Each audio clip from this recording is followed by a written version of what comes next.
Hi, welcome to another video of our Houdini's Challenge series. At conferences this year, we invited attendees to submit manual forms for us to automate live during our conference presentations.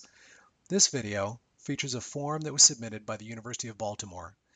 Their employment contract and hire form for adjunct faculty is used to request new employment contracts for adjunct faculty, as well as extensions and renewals of existing contracts. This is a screenshot of the manual form that the university submitted. We had approximately 35 minutes during our session to build as much of the form as we could, focusing solely on the tasks that a business analyst could perform, creating the fields and segments for the form, configuring pre-population to have fields automatically populate with existing data from PeopleSoft, conditional defaulting of field values based on data the user has entered, creation of a grid for capturing funding information, setting up workflow, including conditional routing, and email notifications. Let me take a minute to walk through what their form consisted of. The first section gathers basic information about the candidate or appointee. If this were a rehire, extension, or renewal, we'd expect the electronic version of the form to intelligently pre-populate this information for us. The second section has some general information about the form of the contract. The next section has information about the course that the person is being hired to teach, the time frame, the contract value, and the department. There's a section to reference funding and grant information, and a section for approval signatures.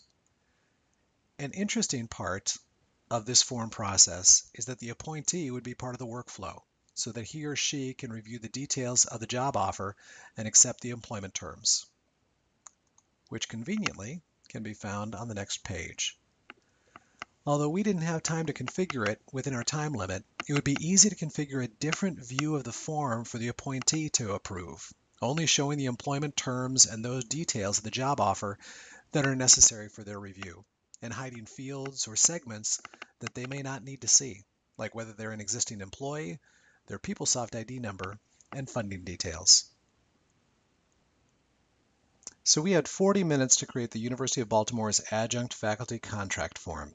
Let's take a few minutes to walk through the form and see what we were able to accomplish. We'll start at the GT eForms Work Center in PeopleSoft. We can see that a link to add an adjunct contract has been automatically generated within the HR eForms family. Rather than searching for a specific candidate, we'll just go ahead and click Search and select someone from our database.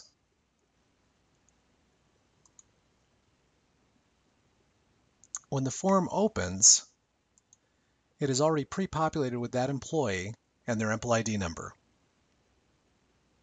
I'll go ahead and fill in the rest of the form. If I select No for first UB employment, another field opens up that asks if Ted is a current regular employee. We'll go ahead and select No. I'm requesting a new contract to bring Ted back for a semester, and I'll select a budget analyst position from our demo database.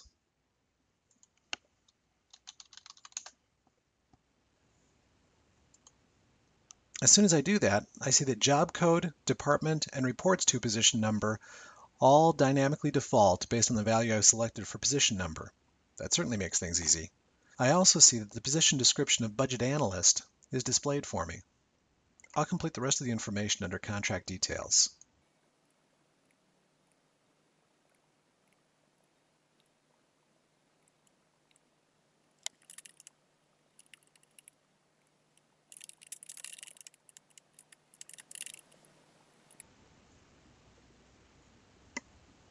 For funding the position or the contract, I'm presented with a grid.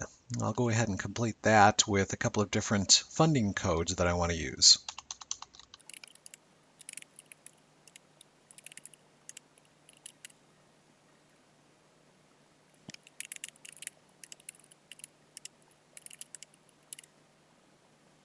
With a bit more time and some technical assistance, we could have also incorporated logic into the form to make sure that these percentages in the grid total 100. We're going to go ahead and click Next, though. On the second page, we see the employment terms. We ran out of time during our session to configure this page to only display to the appointee, but it's an easy task to configure the form to show only certain fields, segments, or entire pages to certain users or under certain conditions. I'll just acknowledge these now in order to proceed.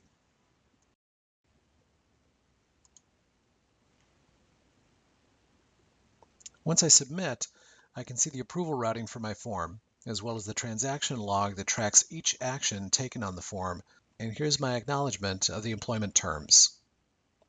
Within the span of 40 minutes, we were able to create a dynamic, multi-page form that not only captures the necessary information for the new contract, but does it efficiently and intuitively, automatically populating the information for the user, displaying certain fields only when necessary, and then correctly routing to the required approvers for the hire.